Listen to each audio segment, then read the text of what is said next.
boa tarde para você. Estou chegando com as notícias da região. Hoje é quinta-feira, 17 de novembro.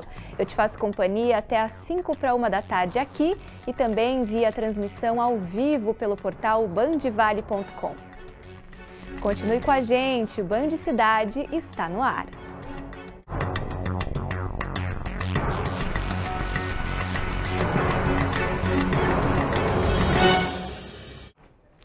A Copa do Mundo é aguardada com muita expectativa pelos brasileiros. Será que o Hexa vem aí? Mas como as partidas do Brasil vão ser durante o dia, comerciantes já prevêem uma queda no movimento em dias de jogo. Para movimentar as vendas, lojistas da região já estão colocando em prática algumas táticas para chamar os clientes. Há poucos dias da Copa do Mundo, verde e amarelo começam a tomar conta das vitrines. E muitos torcedores já pensam em como vão acompanhar os jogos do Mundial. A gente faz churrasco, é aquela emoção, né? Então, quanto mais pessoas próximas, mais a gente vai aproveitar o momento, né? Eu acho que esse ano o Hexa vem, então não tem como você ver sozinho, você tem que estar dividindo aquela atenção com outras pessoas. Desde 1978, a primeira Copa que eu lembro. A Copa na Argentina, que a Argentina foi campeã, eu tinha 8 anos, mas aí eu saí da escola para correr para casa para ver os jogos. A Suzerlei até pensa em colocar as cores da bandeira na unha para entrar no clima. O vestir de verde e amarelo já é um orgulho, né? Porque a gente tem uma nação muito unida. E agora, eu tendo unhas, poderei sim pintá-las de verde e amarelo também. Para os comerciantes, a expectativa pré-Copa é grande, mas durante o Mundial, a preocupação é com uma baixa no movimento de clientes. Para não perder nenhum minuto da partida, muita gente deixa de vir às compras. Com isso, nos dias de jogos do Brasil, o movimento cai de 50% a 60%. E aí o jeito é buscar estratégias para atrair os clientes até as lojas. A gente tem que dar um jeito, né, de equilibrar isso com a loja, o comércio, da gente criar algumas alternativas para trazer esse cliente de volta para o shopping. O primeiro jogo do Brasil será no dia 24, às 4 da tarde. Descontos e sorteios devem ser as apostas para trazer os consumidores às compras ainda mais no final do ano. Já vai meio que emendar a Copa do Mundo com Black Friday. Então a gente deve ter alguma promoção aí de estoure e ganhe, com compras a partir de um valor X, a pessoa vai estourar um balão e vai ganhar um presente. E além disso a gente deve investir também em decoração da loja, tudo isso porque está todo mundo precisando, acho que aí desse clima festivo, né? Para os comerciantes, a torcida na Copa do Mundo vai ser dupla. Tem que torcer, né? Torcer para vender e para o Brasil ganhar. Isso aí. Imagens das câmeras de segurança de uma loja que fica dentro de um shopping de Taubaté registraram um furto que aconteceu na terça-feira, feriado da Proclamação da República. A ação aconteceu minutos depois que o estabelecimento fechou, pouco depois das 8 da noite, e não levantou suspeitas da segurança do centro de compras. As imagens mostram um homem tentando abrir a porta disfarçadamente usando um tipo de ferramenta. Depois, 2 mulheres aparecem saindo da loja carregando sacolas e uma mala, como se fossem funcionárias, e vão ao encontro do homem no corredor do shopping. O proprietário da loja estima um prejuízo de R$20 mil. Nós tentamos falar com a polícia para saber se os autores foram identificados, mas não conseguimos contato até o momento. O Via Vale Garden Shopping, por meio de nota, lamentou o ocorrido, informou que está dando toda a assistência necessária ao lojista e que as primeiras providências já foram tomadas. A Polícia Civil de Piquete deve voltar a ouvir testemunhas da época do desaparecimento do escoteiro Marco Aurélio, que aconteceu há 37 anos no Pico dos Marins. Ontem foram realizadas escavações no local para tentar encontrar restos mortais, mas nada de concreto foi localizado. No total, uma equipe formada por 20 policiais e peritos trabalhou na operação, que escavou 2 pontos. Em um deles, a polícia encontrou a presença de matéria orgânica, que pode ser cabelos ou pelos. Ainda não é possível afirmar se o material que foi recolhido para análise tem relação com o caso Marco Aurélio. Foi a primeira vez que a polícia fez escavações para tentar encontrar Marco Aurélio. Em julho do ano passado, indícios apontaram que o corpo dele teria sido enterrado em um local onde hoje fica uma casa na zona rural de Piquete, em que os escoteiros haviam acampado na década de 80. A tese de que Marco Aurélio teria sido morto e enterrado nas proximidades do Pico dos Marins é uma das duas linhas de investigação. A outra é que ele tenha se perdido e hoje seja um andarilho. Depois da nova escavação realizada nesta quarta-feira, a Polícia Civil informou que encerrou o trabalho de campo, mas que nos próximos dias, testemunhas da época do desaparecimento devem ser ouvidas. Novamente um alerta para a Covid-19. Como era previsto pelas autoridades, os casos da doença já estão aumentando na região. Na última semana, um salto de quase 60%. Sobre isso, o repórter Luiz Eugênio Silva tem mais informações ao vivo. O Eugênio, infelizmente, o número de internações também aumentou. Boa tarde. Boa tarde, Carol. Boa tarde também a todos que nos acompanham no Band Cidade primeira edição. Infelizmente, sim, Carol, um registro de 87% no aumento na quantidade de internações só nos últimos dias. Realmente um número bastante preocupante. Nós acompanhamos de perto também nos laboratórios o aumento na busca pela vacinação, principalmente pelo complemento da vacinação, pessoas que ainda não tinham tomado sequer a segunda dose ainda. Nós vamos conversar um pouquinho com o infectologista, Dr. Lucas Darrigo, geriatra e infectologista. Doutor, conta pra gente então, um aumento preocupante, o pessoal achou que já tinha acabado essa pandemia. O que está acontecendo, doutor? Conta pra gente. O que acontece é que o vírus voltou a circular de uma maneira mais intensa, né? Ele nunca deixou de circular, mas ele deu uma folga bem tranquila para a gente. E as pessoas acharam que não precisavam mais tomar alguns cuidados básicos. Primeiro, completar a vacinação, que é o que é mais importante para evitar a evolução para uma forma mais grave. E uma coisa que é primordial e que não deve ser abandonada, ainda mais nesse momento, é o uso de máscara em lugares fechados.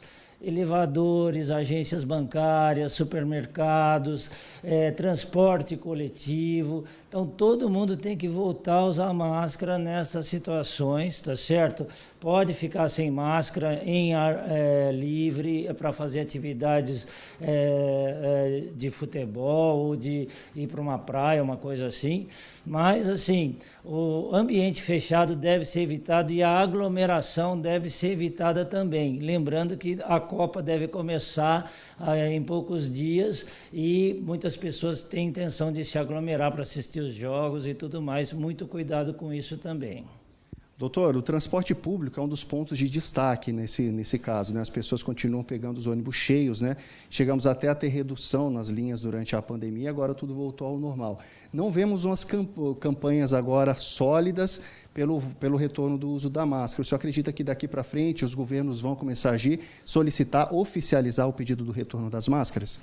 Eu acho que as autoridades estão um pouco atrasadas em relação a isso. Já era para ter uma intensificação de campanhas de alerta para as pessoas voltarem a usar máscara. A gente nem pode falar do governo federal porque ele nunca fez campanha durante toda a pandemia, né? Mas o manejo da pandemia no nível estadual e municipal foi muito bom até o presente momento. E eu acho que nesse momento estamos um pouco atrasados em relação ao esclarecimento da população. Muito obrigado, doutor, pelas informações. O infectologista falando, lembrando, nos laboratórios que acompanhamos, Carol, mais de 50% dos testes feitos têm dado positivo. Volto com você no estúdio. Obrigada, Eugênio. Fica também o alerta para a importância da vacinação, ainda mais nesse momento, né? Boa tarde para você. A notícia que a gente destaca hoje no portal bandvale.com é um caso de polícia em Lorena. Uma mulher matou o companheiro a facadas na cidade, na Vila Comerciários 2. A vítima, de 25 anos, foi atingida nas costas e no tórax. Ele chegou a ser socorrido e encaminhado ao pronto-socorro, mas não resistiu. A suspeita, de 22 anos, foi encontrada na casa de uma vizinha e confessou o crime. A faca usada por ela foi apreendida. De acordo com a polícia, tudo aconteceu durante uma discussão e brigas vinham sendo frequentes entre o casal. Daqui a pouco você vai ver que um projeto de lei proposto pela Prefeitura de Taubaté, que quer que o aniversário da cidade deixe de ser feriado, vem dividindo opiniões. Vamos ver como está o tempo agora em São Sebastião. Imagem ao vivo para você. Nesse momento faz 24 graus por lá. Até já!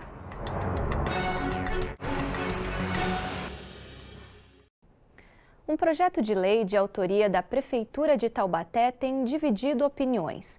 A iniciativa quer que o dia 5 de dezembro, aniversário da cidade, deixe de ser feriado municipal. Nessa quarta-feira, a Câmara de Vereadores iria votar o projeto, mas a votação acabou sendo adiada. O seu Newton é comerciante em Taubaté há 50 anos. Para ele, dezembro representa um dos melhores faturamentos do ano com as vendas de Natal. Mas o feriado do dia 5, bem no início do mês, sempre atrapalha os negócios. Justamente quando o pessoal já recebeu a primeira parcela do 13º mais o salário, eles vão passear, né? Vão passear, vão gastar, vão consumir. E a gente aqui esperando alguma coisa, que é um momento do Natal que as turmas poderiam antecipar suas compras e vão gastar em outra cidade. Desde 2011, o dia 5 de dezembro é feriado em Taubaté em comemoração ao aniversário da cidade. Só que fechar as portas nessa época de alta nas vendas no comércio representa um prejuízo. Por isso, um grupo de empresários participou da sessão da Câmara nesta quarta-feira. Eles são favoráveis ao projeto do prefeito José Saldi, que retira o 5 de dezembro da lista de feriados municipais. Eu sou a favor que revogue, até porque ele passa do limite dos feriados na cidade. E é uma data em que, final de ano, o pessoal com 13º, fazendo compras natalinas, se fecha o comércio em Taubaté, vai gastar em outra cidade, prejudicando a Taubaté na arrecadação. A vereadora Vivi do Rádio também é a favor da revogação da lei.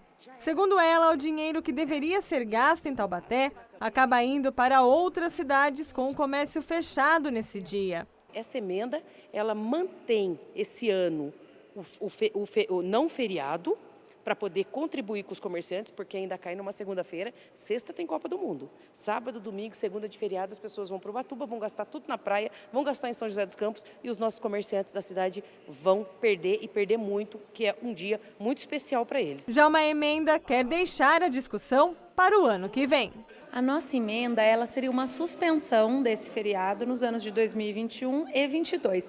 Esse projeto veio ano passado para cá, em 2021, e a nossa emenda também é do ano passado. Na época, houve bastante manifestações, a gente consultou os conselhos também, o nosso gabinete também pensou bastante sobre isso, e nós pensamos que se a gente, pelo menos nesses 2 anos, pela justificativa, inclusive da Prefeitura, que é a questão da economia, se a gente suspendesse, a gente faria uma discussão ampla com a sociedade para que no ano que vem talvez a gente pudesse rever essa situação e ver o que faria de forma definitiva. Mas essa polêmica vai ser adiada mais uma semana. A vereadora Thalita Cadeirante decidiu pedir vistas do projeto. A falta de diálogo da Prefeitura com a população é um dos motivos apontado pela parlamentar. Só um lado está sendo ouvido, o do empregador. O empregado também precisa ser ouvido, precisa ter diálogo para tomar uma decisão dessa proporção. E ainda mais com esse projeto entrando agora, dia 16 de novembro, sendo que o feriado é dia 5 de dezembro. Muitas famílias já se programaram para esse feriado, para que a gente retire, para que a gente revogue ele agora, em cima da hora. Então é preciso pensar com cautela sobre esse projeto, talvez um remanejamento de data, alguma outra alternativa e com diálogo, com discussão com a população. A quinta-feira não tem previsão de chuva na região. A Amanda Souza tem mais detalhes. Oi, Amanda, boa tarde.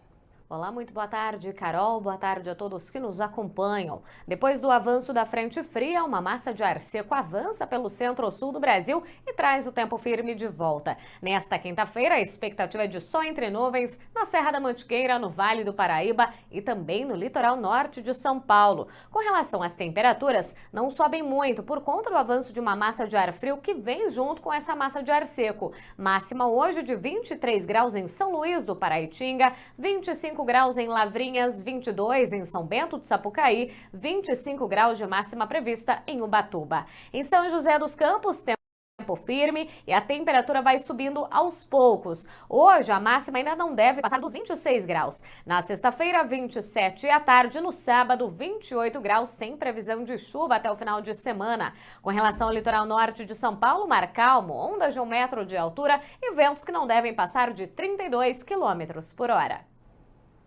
Os dias de chuva sempre foram um problema para os moradores dos bairros da região oeste de Jacareí. O córrego do Tanquinho transborda e, de resultado, casas são alagadas e as pessoas acabam com muitos prejuízos. A prefeitura prometeu resolver o problema com a obra de canalização do córrego, mas quem vive por lá ainda não viu nenhuma mudança. As dificuldades já duram anos. A família precisa comprar coisas novas a cada temporada de chuvas fortes. Depois que a água baixa, as marcas nas paredes mostram o nível do estrago. A Lucimari já perdeu as contas das roupas, móveis e aparelhos que precisou substituir. Fora isso, as doenças, né? Que as crianças sempre ficam com alguma alergia ou com alguma infecção devido a essa água suja, né, do córrego. Ela é moradora da Vila Ita, que fica debaixo d'água quando chove forte. Os alagamentos são constantes. Com 2 cadeirantes em casa, as dificuldades vão além dos prejuízos materiais. É muito difícil, porque quando chove aqui muito o carro, a gente não deixa entrar os carros, porque toda vez que os carros passam, enche mais as casas, né? Aí se tiver de sair aqui para carregar, são 2 cadeirantes, é bem difícil. O bairro está em processo de regularização pela prefeitura. A Tayara é uma das líderes da comunidade e se sente impotente. Afinal, os vizinhos pedem ajuda e tudo o que ela pode fazer é cobrar a prefeitura. Mas isso não tem surtido efeito. A gente fica de mãos atadas porque, na verdade, a gente se comove e quer ajudar. Só que, infelizmente, a gente não consegue tudo, né? Esse é o córrego do Tanquinho, o protagonista de toda essa história. Desde 2018, os moradores aqui da Vila Ita e de mais 3 bairros sofrem bastante quando a chuva forte chega. A água suja invade as casas e os moradores precisam correr com o que conseguirem carregar. E eles pedem ajuda desde então e até agora não tiveram a resposta. A placa aponta o início das obras em outubro desse ano. Se realmente já tivessem começado, os moradores não estariam com tanto medo das chuvas de janeiro. A empresa está terminando a revisão dos projetos executivos para, assim que começar a estiagem, começar de fato uma movimentação maior de terra para a gente melhorar o canal do Tanquinho desde o Vila Ita até o Rio Paraíba do Sul. Então a gente vai começar serviços preliminares, serviços que são menores. Quando pararem as chuvas, a obra de fato começa num volume muito maior. Serão 18 meses de trabalho, ou seja, obras concluídas somente após 2 temporadas de chuva, ao custo de 55 milhões de reais. Em fevereiro de 2023 já consiga ter aí um volume significativo de obras. As pessoas vão poder ver os caminhões saindo com terra, da terra retirada do rio, para que a gente poder fazer esse canal que vai ter 13 metros de largura, 9 de profundidade e 2,5 km ao longo de todo o Tanquinho. Apesar da expectativa de uma mudança, o cansaço por tanta demora ainda impede uma comemoração dos moradores. Aqui, todo mundo precisa mesmo é ver para crer. Toda vez que tem enchente, a gente perde as coisas, a gente fica sempre dependendo de ajuda de alguém para pôr as coisas no lugar dentro de casa. E como eu não tenho dinheiro para poder construir, aí eu estou esperando alguém arrumar aquele córrego lá para ter uma solução melhor, né?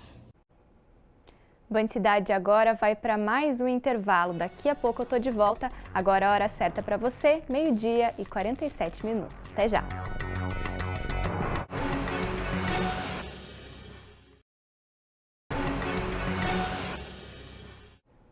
A Copa do Mundo tem despertado a criatividade dos torcedores da região. Um exemplo está presente em um supermercado de São José dos Campos. Para homenagear o país do futebol, 5 vezes campeão mundial, um funcionário criou uma exposição para decorar os corredores do estabelecimento. Pilhas de cartazes amarelos, isopores, tintas e uma pitada de criatividade são os ingredientes para colocar os clientes deste supermercado em São José dos Campos no clima das datas especiais. O Sérgio faz este trabalho há quase 30 anos. Comecei aos 17 anos, né? Na escola eu já tinha uma inclinação para desenho, vivia desenhando os professores, né? Eu não trabalho na educação artística, eu só tirava 10. E aí depois dessa época que eu fui trabalhar profissionalmente, né? Que eu entrei no supermercado, O talento do Sérgio não passou despercebido. Por aqui ele é artista. Sempre que uma data comemorativa aparece, o pessoal do supermercado conta com as ideias dele. Nos últimos 3 anos para cá, né, nós percebemos essa inclinação dele, né, para o lado artístico.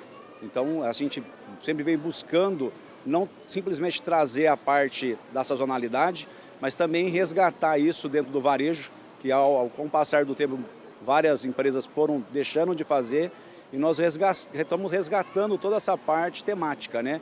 É claro que a Copa do Mundo merecia algo especial. Afinal, o Brasil espera ansioso pela seleção conseguir a 6ª estrela. As ideias foram chegando de todos os lados e o Sérgio materializou a paixão nacional pelo futebol em uma exposição que chamasse a atenção de quem vem fazer compras. Foi uma forma que eu achei de reverenciar esse pessoal, essa equipe vencedora, né, de 1958 e vim trazendo as outras equipes, as demais equipes que chegaram até aqui, que fez com que o Brasil é, né, o maior campeão de todos os tempos de futebol. A inspiração para esta bola de futebol que gira, por exemplo, veio da TV, da abertura do Jornal da Band. Aí eu adaptei um motor de micro-ondas, né, calculei o peso da bola, a capacidade do motor, fiz vários testes e deu esse resultado aí, né? A pintura da bola também foi toda personalizada. Já as fotos das seleções são uma homenagem às lembranças de outras épocas. Detalhes que chamam a atenção dos clientes. Muito bonita, teve bom gosto, achei que ficou bem dentro do mercado, está muito acolhedor, né? Porque todo mundo está vendo, está muito bem. E assim, a criatividade do Sérgio acabou marcando um golaço entre os torcedores e clientes. Eu achei interessante, né? Principalmente para os mais novos, para eles poderem ter conhecimento e se envolver melhor com essa história da Copa, né? Muito legal. O Band Cidade termina aqui. Se você quer dicas para não cair em Black Fraud, continue com a gente, porque esse é um dos assuntos de Lucas Sanseverino e Águida Queiroz no programa Falando Nisso de hoje. Eu volto amanhã, depois dos Donos da Bola. Tchau, boa tarde para você.